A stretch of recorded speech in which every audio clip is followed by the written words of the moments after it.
दुनिया भर के जिम, जो यूनिवर्सिटीज़ के जिम हैं, उनके पीछे भी ड्रग्स होती हैं ज़्यादातर। जो कॉस्मोपॉलिटन सिटीज़ की जिम हैं, उनके अंदर भी ऐसे लोग होते हैं जो कि सीईओ टाइप होते हैं, और वो ड्रिंकिंग करते हैं, वो ड्रगिंग भी करते हैं, और फिर इस बात को जुटलाना चाहते हैं कि इससे कोई नुकसान होता है। ये पीछे एक आइडिया होता है। एक बंदा है जो सीईओ है, 35 इयर्स का है, किसी फैमिली बिजनेस को हेड कर रहा है, बाहर से पढ़ के आया है, बहुत फैशनेबल है, और वो जिम जाता है, और वो वक्त के साथ साथ इस बात को जुटलाना चाहता है कि ड्रिंकिंग और ड्रगिंग से कोई नुकसान होता है। कहेगा बस अखा नाल वेखो, मैनू वेखो, और वो वहाँ उसकी और भी ऐसे लोगों से मुलाकात होगी, और वो वहाँ सेलिब्रिटीज़ भी होते हैं। मिसाल के तौर पे अगर आप शेप्स में जाएंगे तो आपको सीईओज़ मिलेंगे, सेलिब्रिटीज़ मिलेंगे, जिनके साथ आपका ताल्लुक़ बनेगा, और वो ड्रग भी करते हैं, वो अल्कोहल भी करते हैं, और आप भी ड्रग करते हैं, आप भी अल्कोहल करते हैं। तो उनको देख के सूटेड बूटेड और बॉडी बिल्डर आपको लगता है कि this is the way to do it, कि ड्रग्स भी कर लो, नशा भी कर लो, एंड रिमेन गुड लुकिंग। और आप उसको किसी भी रिसर्च में तलाश करें तो अब आपको ये भी वहाँ नहीं मिलेगा कि कभी कभार ड्रिंक करने से कोई नुकसान नहीं होता। अब ये नहीं मिलेगा, ये बात कि कभी कभार हफ्ते में एक दफ़ा मॉडरेटली, बहुत ही हल्की फुल्की ड्रिंकिंग करने से कुछ नहीं होता, ये बात गलत साबित हो चुकी है। और आप बड़े आराम से रिसर्च करके इस बात की तह तक पहुंच सकते हैं। और अगर आप गूगल पे जाएं और इमेजेस में जाएं और वहां लिखें कि जो ब्रेन स्पेक्ट्स हैं मॉडरेट ड्रिंकर्स के और नॉर्मल ड्रिंकर्स के, उनमें क्या फ़र्क है, कंपैरेटिव स्टडी दिखा दें, तो वो दो किस्म के ब्रेन स्पेक्ट्स, ब्रेन के इमेजेस, ब्रेन के जो एक्सरेज हैं, जो कि तीन चीज़ें जाहिर करते हैं कि सर्कुलेशन कैसी है, ब्रेन में एक्टिविटी कैसी है, और उसकी शक्लो शुबाहत कैसी है ब्रेन की, ब्रेन साइज भी, ब्रेन साइज, शक्लो शुबाहत, वॉल्यूम, एक्टिविटी, सर्कुलेशन, सब चीज़ें वहाँ साफ नज़र आएंगी। और फिर ऐसे भी दिखाएंगे कि नशा छोड़ने के बाद उनमें कितना फ़र्क पड़ता है या नहीं पड़ता। बाज़ नशों से इरिवर्सिबल डैमेज होता है, बाज़ नशों से रिवर्सिबल डैमेज होता है। और ये बात कोई बहुत हौसला अफजा नहीं है कि बाज़ नशों से इरिवर्सिबल डैमेज होता है। इरिवर्सिबल यानी उसको ठीक नहीं किया जा सकता, you will have to stay with that. Number 1 alcohol, number 2 चरस, जिनको आम तौर पर लोग मासूम नशे समझते हैं, उनके अंदर जो डैमेज होता है वो रिवर्सिबल नहीं होता, and you will have to live with that fact. आपका डॉक्टर आपकी तसल्ली के लिए कभी कह सकता है कि कोई गल नहीं, ठीक हो जाएगा, बातचीत ठीक हो जाएगा, लेकिन हर एक का जो डैमेज है वो ठीक नहीं होता। किसी का डैमेज ठीक होता है, किसी का नहीं होता, किसी का थोड़ा होता है, किसी का ज़्यादा ठीक हो जाता है। स्किज़ोफ्रेनिया ट्रिगर होता है चरस से, जिनकी जीन्स में है। हाँ, 450% यानी 4.5 गुना चांसेस होते हैं किसी टीनेजर के जो मॉडरेट यानी थोड़ी चरस इस्तेमाल करता है, उसके 4.5 गुना एक दूसरे टीनेजर की निस्बत 4.5 गुना इम्कानात होते हैं, जिसे 450% कहा जाएगा कि वो साइकोसिस में जाएगा और वो दिमागी तवाज़न ख़राब कर लेगा अपना, जिसे चरस इंड्यूस साइकोसिस कहते हैं। So make no mistake about it, there is no escape. आपको आंखें बंद करनी है तो never go and never find anything in research, never go, never find.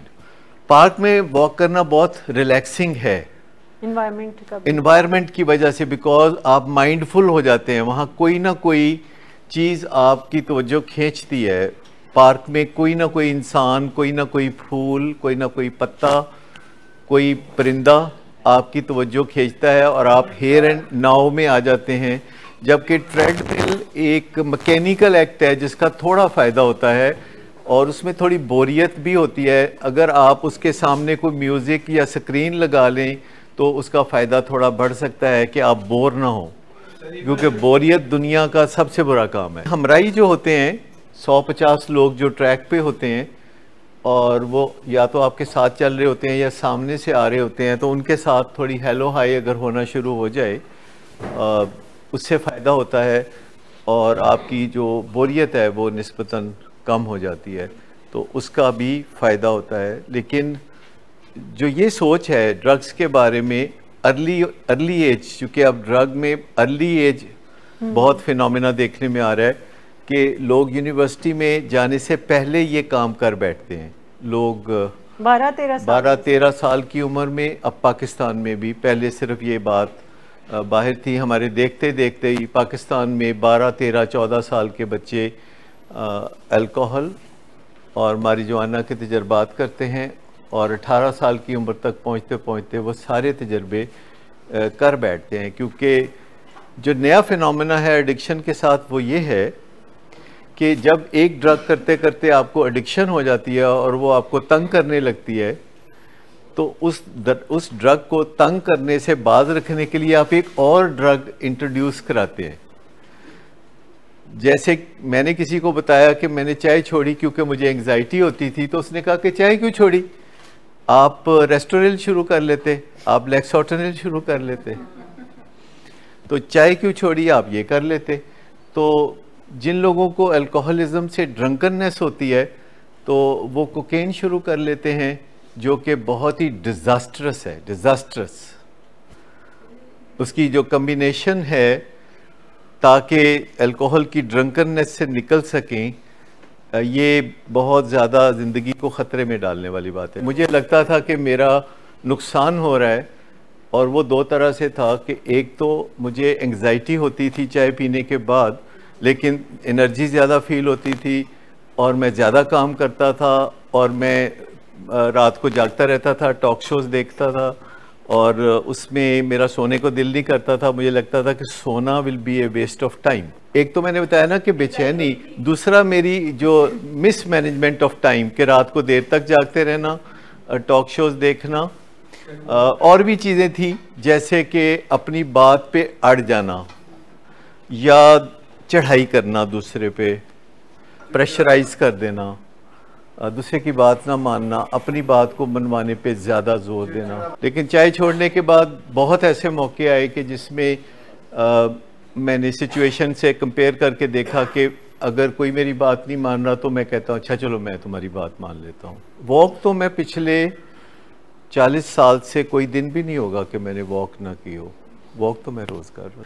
अगर कोई कोकेन साइड इफ़ेक्ट दे रही है, जो पैरानोया है, जो कैमरे लगा लेते हैं और घर वालों के ऊपर शक शुरू कर देते हैं कोकेन से या आइस से, ये साइड इफ़ेक्ट्स हैं कोकेन के और आइस के, कि बंदा पैरानॉइड हो जाता है, शक्की वहमी और झगड़ालू हो जाता है।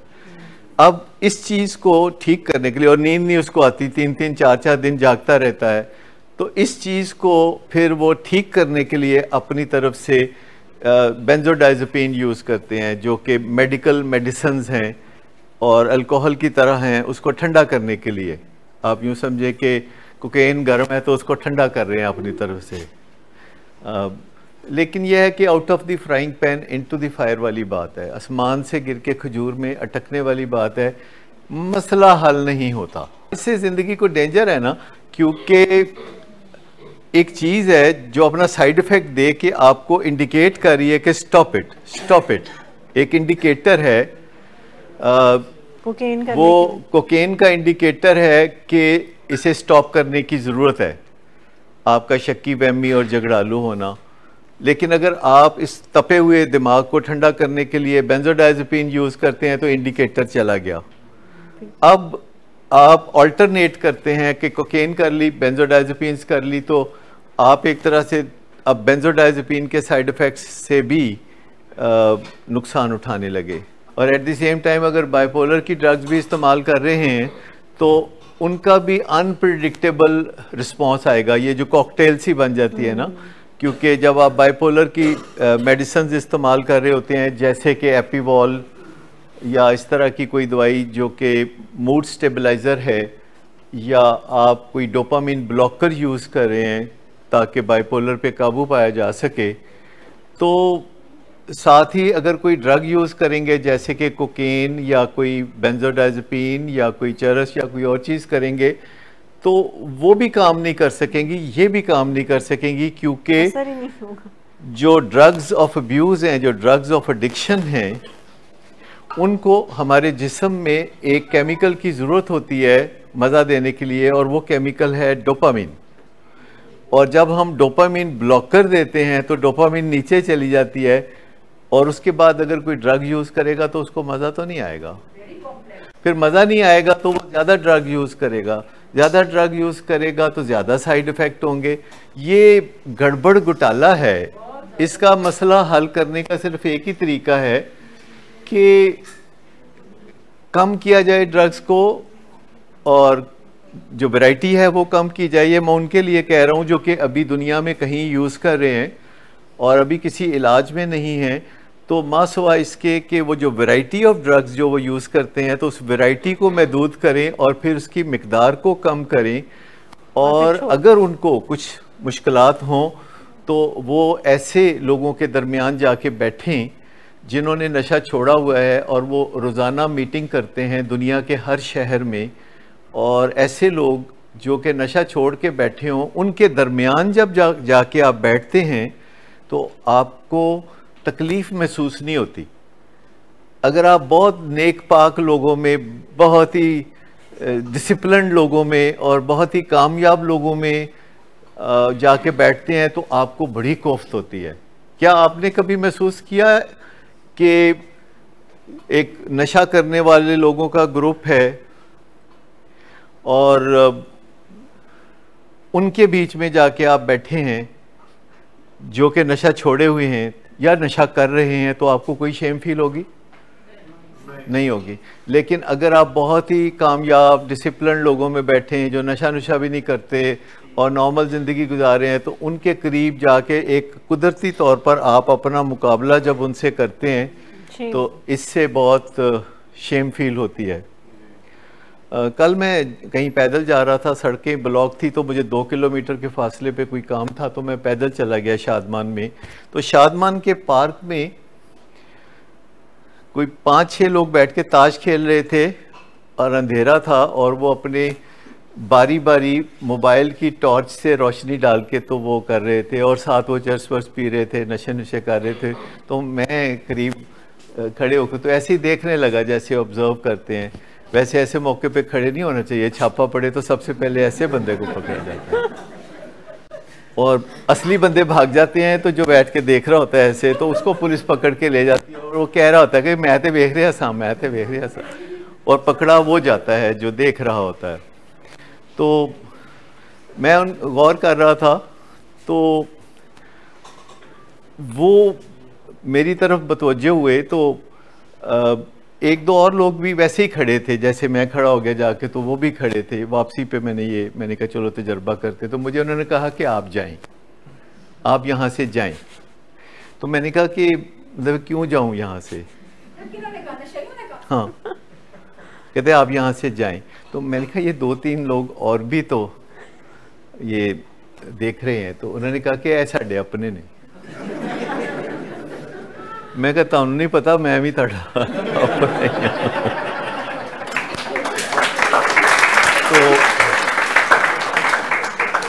मैं आपको बताऊं कि जब भी आप किसी ऐसी महफिल में जाके बैठेंगे जो कि नशे के मरीजों की महफिल होगी और उन्होंने नशा छोड़ा होगा, तो वहाँ आपको रिलीफ महसूस होता है।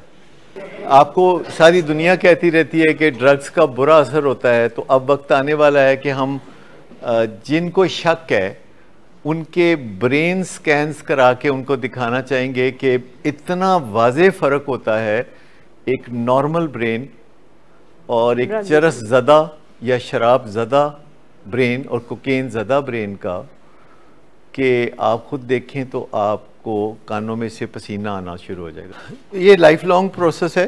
पहली बात तो ये है कि ज़रूरी नहीं कि रिवर्स हो, ज़रूरी नहीं कि रिवर्स हो, nobody is giving you this satisfaction. नहीं, झूठ तो नहीं बोलना ना।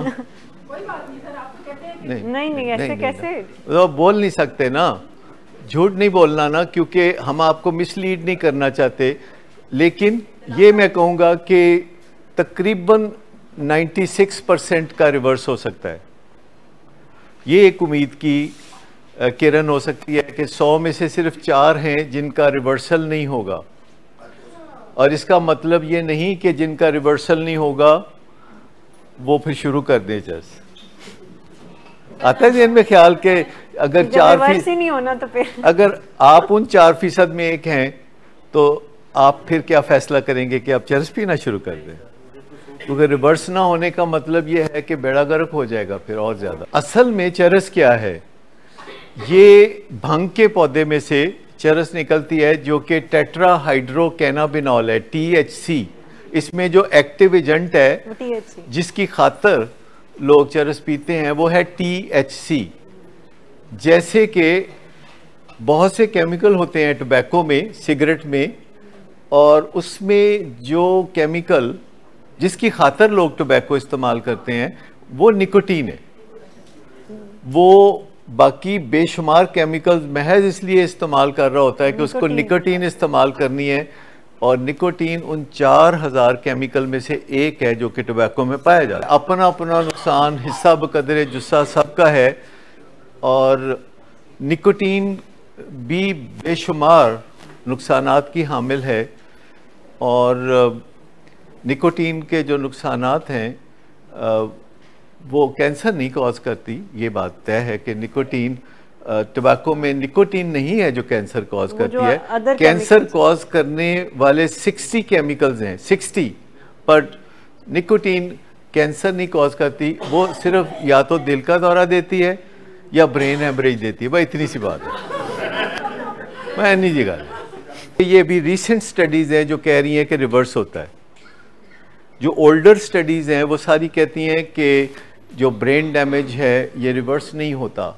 लेकिन रीसेंट स्टडीज़ जो कि ब्रेन स्पेक्ट्स की स्टडीज़ है, जो डॉक्टर डैनियल एमन दुनिया में लीडर हैं जिसके, वो बताते हैं कि 6 महीने में उन्हें रिवर्स होते देखा है। और एक्चुअली उनका जो सैंपल है वो स्टैंडर्ड नहीं है, उनके पास जाता वो है जिसके रिवर्स होने के इम्कानात ज़्यादा होते हैं। आप सोच सकते हैं ये बात कि उनका स्टैंडर्ड सैंपल नहीं है, उनके पास जाएगा वो illuminated celebrity from all over the world. 120 मुल्कों से लोग वहाँ जाते हैं जो कि इल्यूमिनेटेड सेलिब्रिटी होते हैं, जो जल्दी मेडिकल केयर में आके जल्दी कम डैमेज के साथ, they are not street addicts. कोई street addict doctor Daniel Amen के पास नहीं जाता। वो जितने भी जाते हैं अरब शहजादे जाते हैं और दुनिया के मुल्कों के जो बड़े बड़े लोग हैं वो जाते हैं, तो वो स्टैंडर्ड सैंपल हरगिज़ नहीं है। लिहाजा जो स्ट्रीट एडिक्ट्स अपना बेड़ा गर्क करते हैं, जो मल्टीपल नशा करने वाले अपना जो बेड़ा गर्क करते हैं, वो अगर वहाँ जाएं तो उनके अंदाज़े, यानी डॉक्टर डैनियल एमन के अंदाज़े डिफरेंट हो जाएंगे। क्योंकि जितने लोग भी उनके पास जाते हैं वो रेफरल से जाते हैं। वो 3 महीने का तो वो टाइम देते हैं पहली मुलाकात के लिए, और फिर बड़ी मुश्किल से क्यू में आके किसी न किसी तरीके से वहाँ पहुँचना होता है। मुझे बताइए कि जो दुनिया की मुख्तलिफ यूनिवर्सिटीज़ होती हैं, ये स्टैंडर्ड सैंपल होता है? नहीं। ये जो अच्छी यूनिवर्सिटी होती है और एमयू कॉलेज यूनिवर्सिटी होती है, तो इसका स्टैंडर्ड सैंपल एक ही है? नहीं, फ़र्क होता है। तो नताइज पे क्या फ़र्क पड़ता है जब कोई लम्स में जाता है, या जब कोई गवर्नमेंट कॉलेज लाहौर में जाता है, या जब कोई हार्वर्ड में जाता है, तो फिर रिजल्ट्स का क्या फ़र्क आता है? क्योंकि वो स्टैंडर्ड सैंपल नहीं लेते, वो C ग्रेड लेने वालों को लेते ही नहीं, इसलिए मेरिट भी ठीक। तो हर जगह स्टैंडर्ड सैंपल नहीं होता।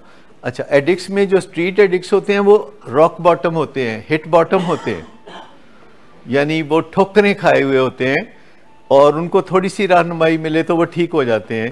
हमारे बच्चों ने, ये जो बच्चे हैं, इन्होंने कोई ठोकर नहीं खाई, कोई उस तरह की जिसे ठोकर कहते हैं ना वो नहीं खाई। इन्होंने वो तजर्बात नहीं किए जो स्ट्रीट एडिक्ट्स जिन तजर्बात से गुजरते हैं, लेकिन इन सैंपल के जो वालिदैन हैं उन्होंने बहुत तकलीफ़ें उठाई हुई हैं और वो बच्चों की तकलीफ़ें अपने सर पे ले लेते हैं। जैसे कि अगर किसी रेलवे लाइन पे कोई किसी का बेटा खड़ा हो और रेलवे लाइन पे खड़ा हो के तो वो इंतज़ार कर रहा हो कि ट्रेन आके मुझे हिट करे और उसके वालिद को पता चले जो कि कुछ फासले पे है, तो वो क्या करेगा? वो भागता भागता भागता आके उसे बचाएगा, रेस्क्यू करे, कुछ करेगा ना। इस दौरान इम्कान है कि जो बेटा है वो धक्के से लाइन से बाहर जा गिरे और जो वालिद है वो ट्रेन के नीचे आ जाए। अब जो वालिद ने अपनी जान की कुर्बानी दे दी और वो बेटे को उसने बचा लिया जो कि बाहर जा गिरा, तो मुझे ये बताइए कि क्या अगले दिन वो बेटा किसी और रेलवे लाइन पे किसी आने वाली ट्रेन के सामने नहीं खड़ा होगा? तो जब आप इनेबलिंग करते हैं, जाके पुलिस से बचाते हैं और पुलिस में जाके बचाने के लिए पैसे देने पड़ते हैं, मिन्नतें करनी पड़ती हैं, सिफारिशें लगानी पड़ती हैं, तो क्या अगले दिन वो किसी और पुलिस स्टेशन में नहीं फंसा होता? मुझे ये बताइए कि जब आप एक पुलिस स्टेशन से बचाते हैं तो दूसरे पुलिस स्टेशन में जाके वो फंस जाता है, तो ये may be it is not the solution. इसको हम कहते हैं रिस्पॉन्स परसिस्टेंस। रिस्पॉन्स परसिस्टेंस, ये याद रखना है आपने। ये एडिक्शन है, ये माइक्रो एडिक्शन है फैमिलीज की, कि ऐसे काम करते रहना जिनका कुछ फायदा नहीं होता। हम सब करते हैं, हम सब करते हैं कि जिन चीज़ों से वज़न कम नहीं होता हम वो चीज़ें इस्तेमाल करते रहते हैं। मिसाल के तौर पर लोगों की ये स्ट्रेटजी होती है कि वो नाश्ता नहीं करते और सुबह फील करते हैं कि अब वो वज़न तो कम हो जाएगा, नाश्ता तक मैंने नहीं किया। फिर वो सारा दिन भी भूखे रहते हैं, कहते हैं हुण तो वज़न घट होवे ही होवे क्योंकि मैंने सारा दिन कुछ नहीं खाया। और फिर शाम 6 बजे से लेकर रात 12 बजे तक डट के खाते हैं और ये काम 2 बजे तक। और वो उनका पुख्ता इरादा होगा कि मैंने वज़न कम करना है। ये उस इरादे के साथ, इसको हम रिस्पॉन्स परसिस्टेंस कहते हैं। रिस्पॉन्स परसिस्टेंस का मतलब ये है कि एक ही काम बार बार करना और उसका कोई फ़ायदा ना होना, फिर भी वो काम करते रहना। और 12 कदमों के प्रोग्राम में इसको कहा जाता है कि ये इंसैनिटी है, doing the same thing again and again and expecting different result. और ये दुनिया में एक तस्लीम शुदा माइक्रो एडिक्शन है कि एक ही काम करते रहना। मिसाल के तौर पर फिटे मुँह कहते रहना, और बच्चे को फिटे मुँह कहने से कोई फ़र्क नहीं पड़ रहा तो फिर भी कहीं जाना फिटे मुँह। नशे का मरीज़ जो है इब्तदान इस वजह से नशा करता है कि उसको तजर्बा करने से बहुत अच्छा फ़ील होता है और वो नशे का मुतरिफ़ हो जाता है। और कोई अगर आके कहे नशे के ख़िलाफ़ बातें करे तो उसको बहुत बुरा लगता है। उसके लिए नशा एक खुदा का दर्जा रखता है कि हर बुरे वक्त में उसके काम आता है। लेकिन प्रॉब्लम यह है कि जब एडिक्शन आती है तो नशा काम आना छोड़ देता है और बार बार मरीज़ को यकीन नहीं आता कि ये वही नशा है या ये कोई मिलावट वाला नशा है। अगर वही होता तो काम आता, ये काम क्यों नहीं आता, ये कोई गड़बड़ है, मेरे नशे में बरकत क्यों नहीं रही, या कहते हैं जाली है, या कोई इस तरह की वो बातें सोचता है। बहुत बहुत बड़े सितारे इस तरह टूट जाते हैं। वो जो एक अंदर झिझक होती है, एक ज़मीर नामी कोई चीज़ होती है, वो आहिस्ता आहिस्ता क्रश होती चली जाती है और बंदा बड़े आराम से ऐसे लोगों के साथ मिल के जो ख़ुद भी शराब कर रहे होते हैं उनकी हलाशेरी से, उनकी थपकी से बंदा ऐसे काम करता है कि वो इस दलदल में नीचे उतरना शुरू हो जाता है। बड़ी डेलिकेट और बड़ी तकलीफ़देह हकीकत है जो हमारे सुनने में आता है कि हमेशा जो घर की बहू बेटियां होती हैं वो किसी एल्डरली ड्रिंकर या अल्कोहलिक से ज़रा डिस्टेंस पे रहती हैं। उनको उनकी टच अच्छी नहीं लगती, उनको उनके साथ इंटरेक्ट करना अच्छा नहीं लगता। लेकिन मैं आपको बताऊं कि आप वाइटल बिहेवियर सीख रहे थे कि वाइटल बिहेवियर्स क्या होते हैं, जो कि वेट मैनेजमेंट के वाइटल बिहेवियर्स हैं, जो कि बहुत अच्छी तरह में सामना बताती है। उन्होंने 100 प्रोग्राम किए हैं वेट मैटर्स के नाम से, जो हमारी वेबसाइट पे मौजूद हैं। अगर आप वज़न कम करना चाहते हैं तो नदीम नूर और मिस आमना ने मिल के जो 100 प्रोग्राम किए हैं वो आप हमारी वेबसाइट पे देख सकते हैं, जिसमें आपको छोटे छोटे टिप्स मिलते हैं कि जिससे आपको वज़न काबू में रखने में मदद मिलती है। मिसाल के तौर पर मैं एक छोटा सा टिप यूज़ करता हूँ जिससे मुझे बड़ी मदद मिलती है वज़न काबू में रखने के लिए, कि मैं एक वक्त में रोटियाँ 2 ही खाता हूँ। अच्छा, पहले वो 2 रोटियाँ बड़ी थी, अब वो 2 रोटियाँ छोटी हो रही हैं, तो नंबर जो रोटियों का है वो सेम रहेगा। मैं एक नहीं खा सकता, मैं रोटियाँ मैंने 2 खानी है, लेकिन साइज छोटा। अच्छा, ये इससे मुझे पता मिलती है कि 2 रोटियाँ खाई हैं और साइज छोटा है, और साइज छोटा होता जा रहा है उन 2 रोटियों का, और बल्कि छोटा हो चुका है। और जो सालन होता है वो एक छोटी सी, जो जैसे कॉली नहीं होती, जैसे अमृतसर में कटोरी सी होती है, तो वो 2-3 तरह के सालन होते हैं जो कि विलिंग बेस से जाते हैं। कोई एक आध घर में पकता है विलिंग बेस से, आमतौर पर कोई ना कोई दाल, कोई मसर, कोई इस तरह की चीज़ होती है, एक सब्ज़ी होती है, कोई चिकन होता है, या इस तरह की। तो वो छोटी छोटी कटोरियों में वो जब खाना शुरू करते हैं तो आपकी प्रेफरेंस होती है 2-3 चीज़ों में से, आप सारी नहीं खाएंगे, 3 है तो 2 खा लेंगे या 1 खा लेंगे, तो आपकी जो ईटिंग है वो लिमिटेड होगी।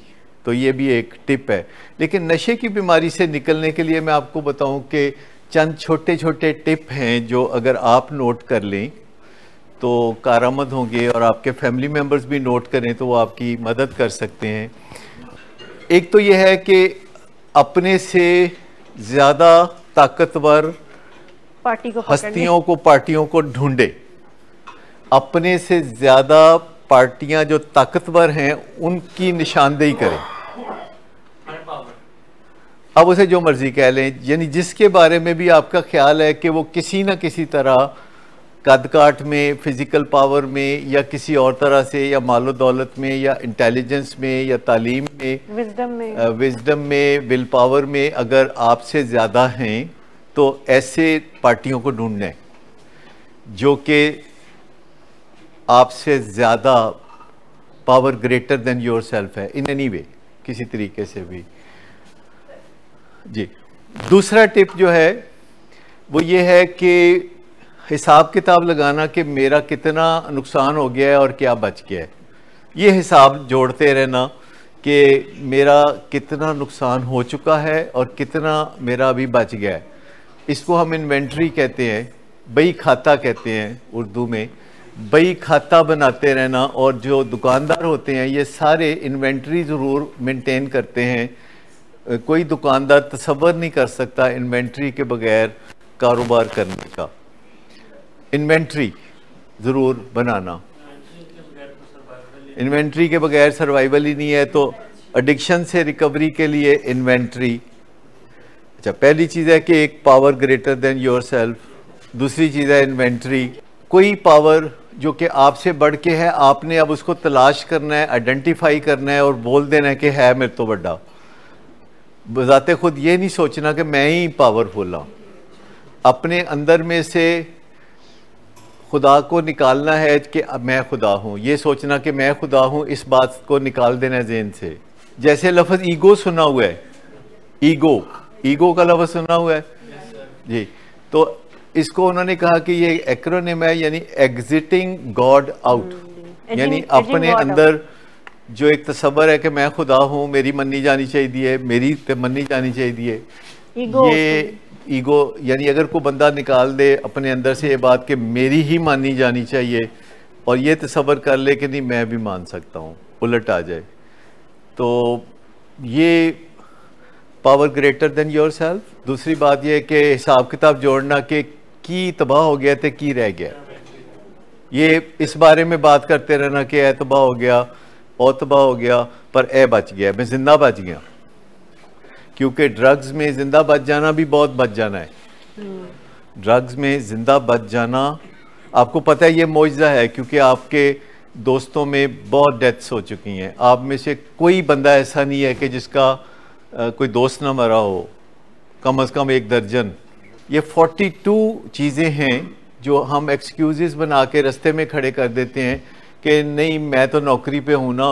एडिक्ट तो वो होता है जो नौकरी पे नहीं होता, एडिक्ट तो वो होता है जो सड़क पे हो, एडिक्ट तो वो होता है कि जो जेल में हो, एडिक्ट तो वो होता है जिसकी वेन्स सारी ब्लॉक हो चुकी हों, नाक में परफोरेशन हो चुकी हो। अपने आप को बड़ा करार देने की बजाय को बड़ा ढूंढ लें, जो मर्जी लब लो, कोई सज्जे खब्बे लब लो। और दूसरी बात है कि हिसाब जोड़ना कि मेरा की गुआच गया थे, की बच गया, की तबाह हो गया थे, की रह गया, ये इन्वेंट्री वाली बात है। और तीसरी बात यह है कि मेंटली रेडी हो जाना कि अगर मैनू नशे तो कोई बचा दे तो बचा दे, मतलब मैं नहीं कुछ करना आला, हवाले कर देना, मतलब ये तैयार हो जाना कि अच्छा अगर कोई आएगा ना मैनू नशे तो बचान ते मैं कहूँगा यार बचा दे, मतलब मैं उसको ना नहीं करूँगा।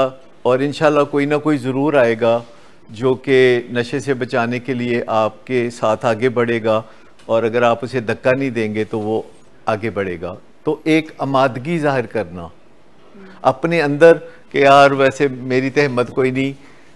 जैसे किसी बंदे को जो ओवरवेट हो, अगर ये कहा जाएगा तू भावें कुछ ना करते दिल दे विच दुआ मांग के कोई आए तो मेरा मोटापा घट कर जाए, तो एडी तो मुश्किल गल नहीं ना। ये जो बताइए कि आमादगी मेंटली थोड़ा सा लैट गो कर दें कि अच्छा जो कोई आया है ना मैनू चुकन सड़क दे विचों, मैं सड़क दे विचकार बैठा, ट्रैफिक चलती पई है, तो जे कोई मैनू चुकन आ गया सड़क दे विचों तो मैं कहूँगा यार ले चुक लै तू, रजिस्ट नहीं मैं करूँगा।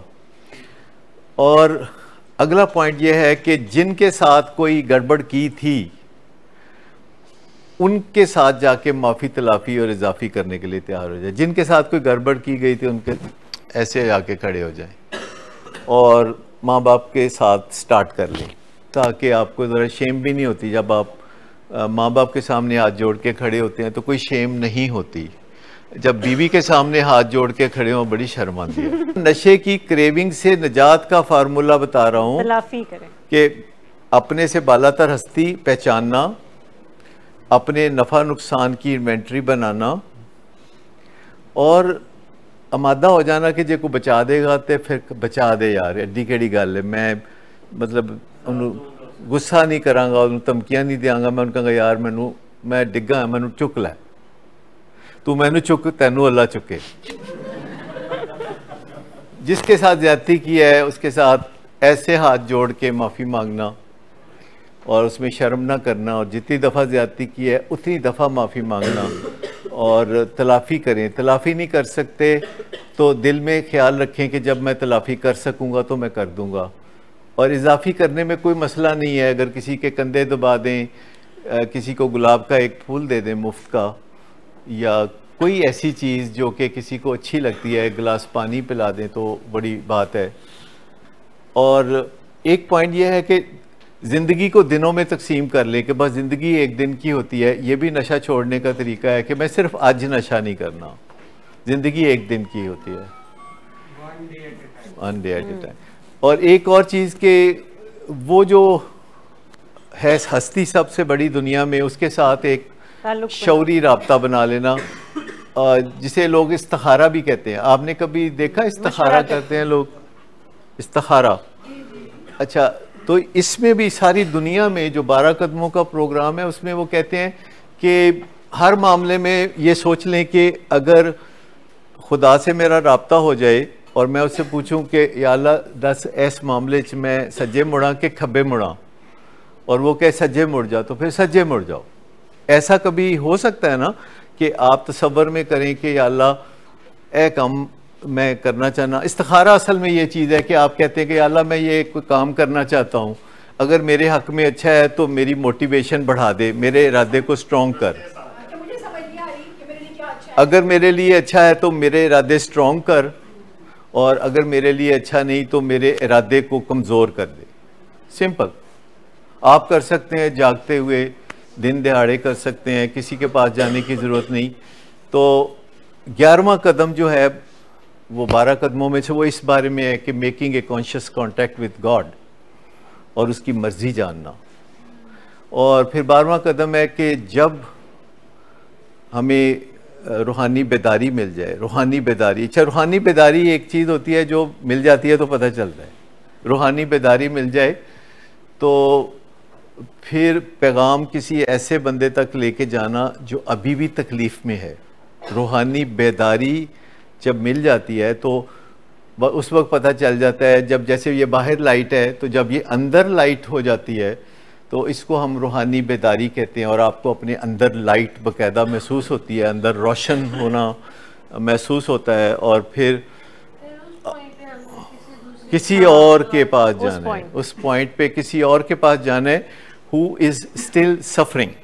मैं थोड़ी सी कहानी बयान करना चाहूँगा, और हम में से और भी मेरे साथी यहाँ प्रोफेशनल बैठे हैं जो कि इस कहानी को जानते हैं, और ये बड़ी गंभीर कहानी है। ये किसी 100 मीटर स्प्रिंट की कहानी नहीं है, ये मैराथन की कहानी है कि एक बच्चा जो कि बहुत छोटी मासूम उम्र में ड्रग्स के अंदर पड़ गया, और ड्रग्स के बेतहाशा इस्तेमाल की वजह से उसके दिमाग पे बुरा असर पड़ गया, और उसके दिमाग को हाईजैक कर लिया एडिक्शन ने, और उसके जहन में मनफी सोचें और तबाहकुन ख़यालात और तकलीफ़ देने वाले ख़यालात ने अपना घर बना लिया, और उस बच्चे ने अपनी जर्नी का आगाज़ किया, और आहिस्ता आहिस्ता बेहतरी की तरफ आना शुरू हुआ। हैवी एंटीसाइकोटिक्स मिलती रही हैं क्योंकि डिलूजन्स थे और पैरानोया था बहुत स्ट्रॉन्ग किस्म का।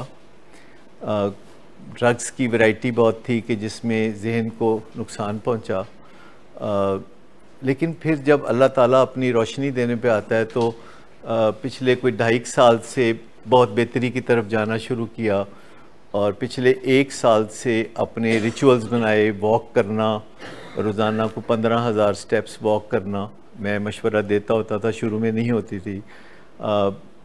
फिर खाने पीने में इतदाल की तरफ आना, जबकि पहले ये सबसे बड़ा बर्गर ढूंढते थे शहर में, अब साइज जरा सब तो बड़ा बर्गर। लेकिन यह है कि खुद ब खुद एक एहसास होता है, इम्कानात जब बढ़ते हैं तो मुझसे वालिदैन पूछते रहते हैं कि हमारा बच्चे को फ़लाँ से मिलना चाहिए कि नहीं, फ़लाँ से मिलना चाहिए कि नहीं, तो मैं कहता हूँ नहीं, मुझे नहीं मालूम, you make your own decision. और फिर मैं किसी के बारे में कहता हूँ कि हाँ इससे मिल सकते हैं। कल परसों भी मुझसे किसी ने पूछा कि कल मेरा बच्चा जो है वो अताई अजीज़ के घर गया था, उसने बुलाया था, अताई अजीज़ ने खाने पे बुलाया था, तो मैंने भेज दिया था, जबकि वो बड़े पॉजेसिव हैं अपने बच्चे के बारे में। तो वो कहते जी 2 साल हो गए हैं नशे से बगैर है, तो मैं उसको किसी जगह नहीं भेजता, तो मैंने वहाँ भेज दिया था, तो मैंने ठीक किया। तो मैंने कहा आपने बिल्कुल ठीक किया, आपकी जगह मैं भी होता तो मैं अपने बच्चे को भेज देता। तो ये जो इम्कानात की दुनिया है, ये आपको भी बहुत अच्छी तरह पता है कि किसी के बारे में आप राय दे सकते हैं कि नहीं दे सकते हैं। एक चीज़ पे फोकस करो, और वो है आजिज़ी और इनकसारी, डाउन टू अर्थ होना, नज़रें झुकाना। ये है वो चीज़ें जो कि क्रेविंग को ख़त्म करती हैं। आंखें दिखाने से रूहानी बेदारी नहीं मिलती। रूहानी जी तो वो है रूहानी बेदारी, वो तो है जो पहले ही ऐसा हो तो वो तो रूहानी, मतलब कहने का ये कि उसके इम्कानात उस दूसरे बंदे से ज़्यादा हैं जो आंखें दिखाता है।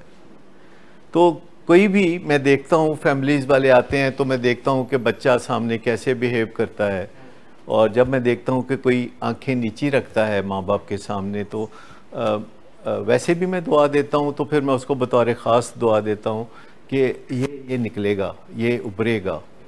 अपनी कोताहियों को हम्बली बयान करना, फ़ख्र से बयान नहीं करना, जैसे कभी कभी लोग जंकी प्राइड से बयान करते, वो मेरे जिन्ना ते नशाकारी कोई नहीं सकता। तो ये जो चीज़ें हैं उस पर फ़ख्र करना, जो चीज़ें फ़ख्र करने वाली नहीं हैं उन पे, इसको हम जंकी प्राइड कहते हैं।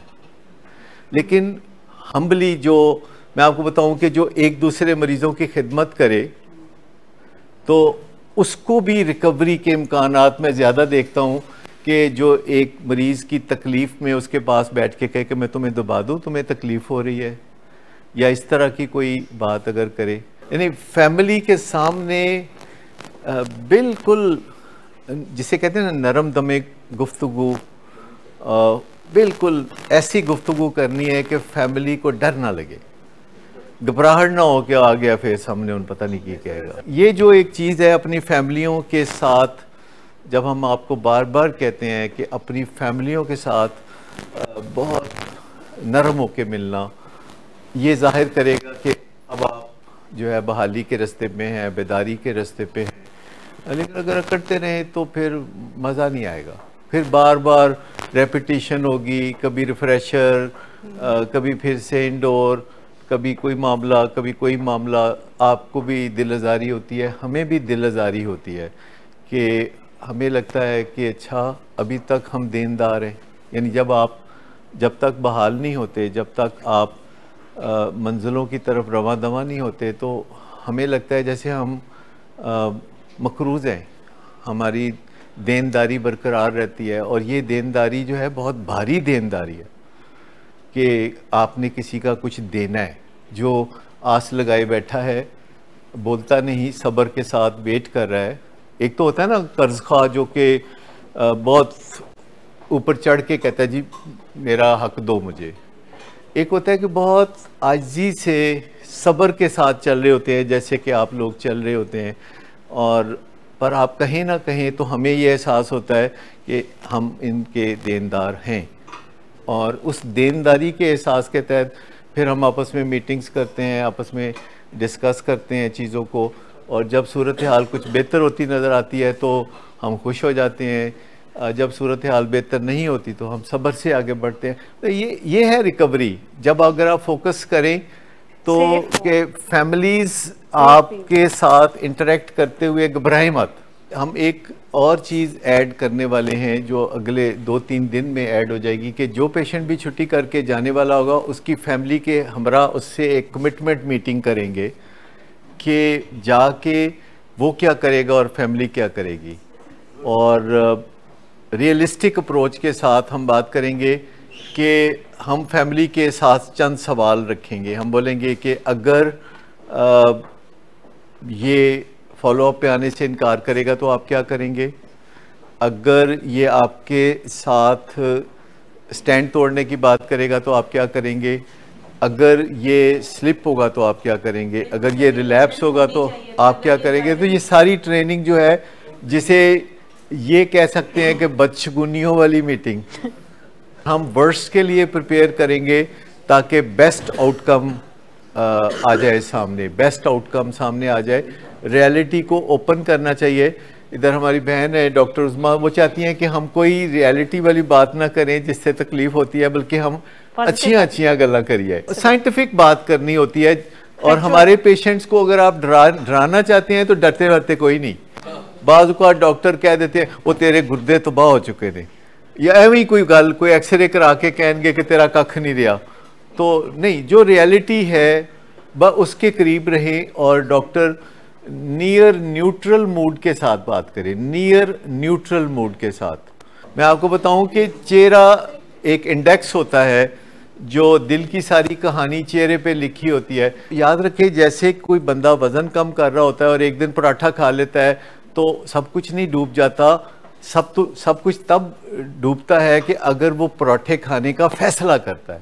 अगर वो एक दिन खा लेता है और उसके बाद रोने लगता है, मैंने देखा है जो डाइट करते हैं जब वो बदपरहेजी करते हैं अफसोस, तो उसके बाद फिर वो बड़ा गिल्टी फील करते हैं, अपने आप को बुरा भला कहते हैं और रोने लगते हैं। लेकिन उसके बाद उनका इरादा होता है कि अब वो अपना वज़न कम करना जारी रखेंगे। लिहाजा अगर किसी से कोई गलती हो जाती है तो वो हम्बली अपने माँ बाप के सामने उसका इकरार करता है और फिर कहता है कि गिव मी हेल्प, मुझे हाथ दें, मुझे आप, मैं गिर पड़ा हूँ तो थोड़ा उठा लें।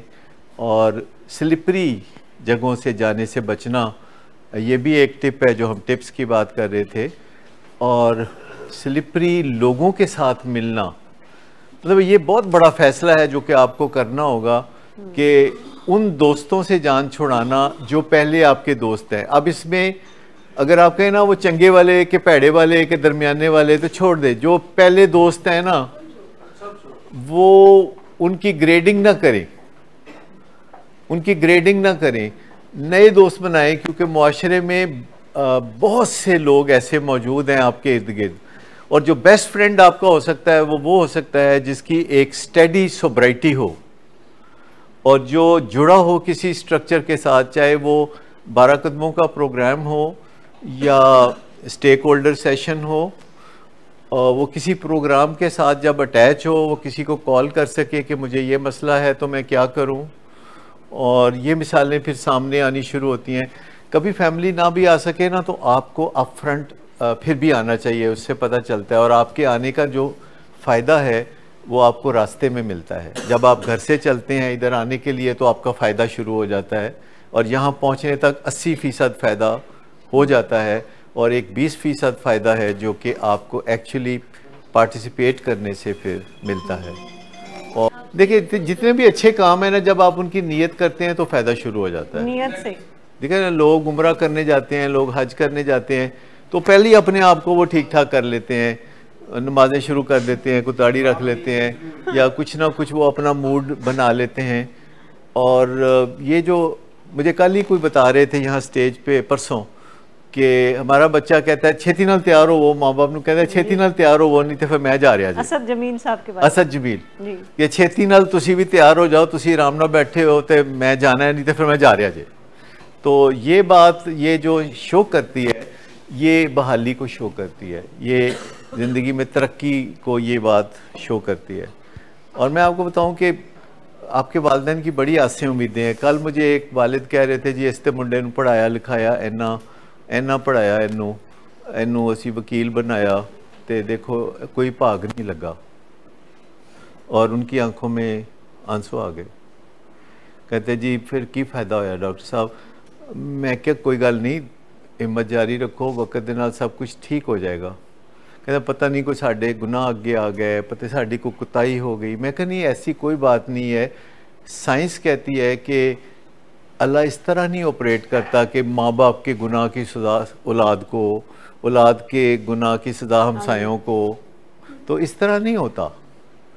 ये सारे हमारे पुराने जो ख्यालात भरे हुए हैं, उसमें ऐसा नहीं होता। कभी इस तरह सोचना कारआमद नहीं हो सकता कि मैं नाकाम आदमी हूँ, अगर मैंने अपने बेटे को ड्रग्स से नहीं बचाया और वो ड्रग्स में पड़ गया तो मैं नाकाम आदमी हूँ।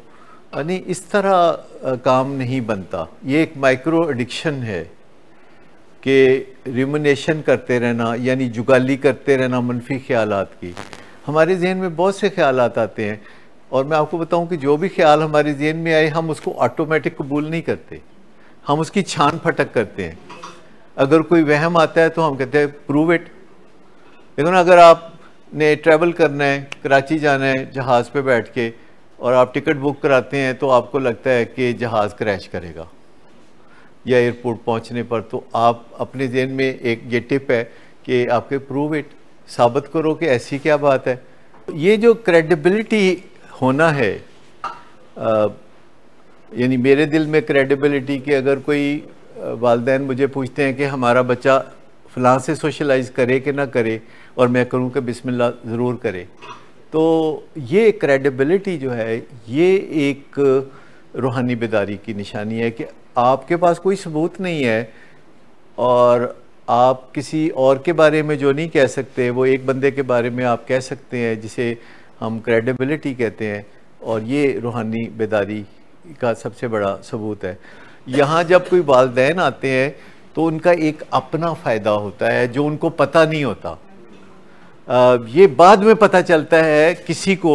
बहुत से वालिदैन जो मुझे बताते हैं कि अपना फ़ायदा, और जो अपना फ़ायदा है उससे बड़ा तो कोई फ़ायदा होता नहीं है।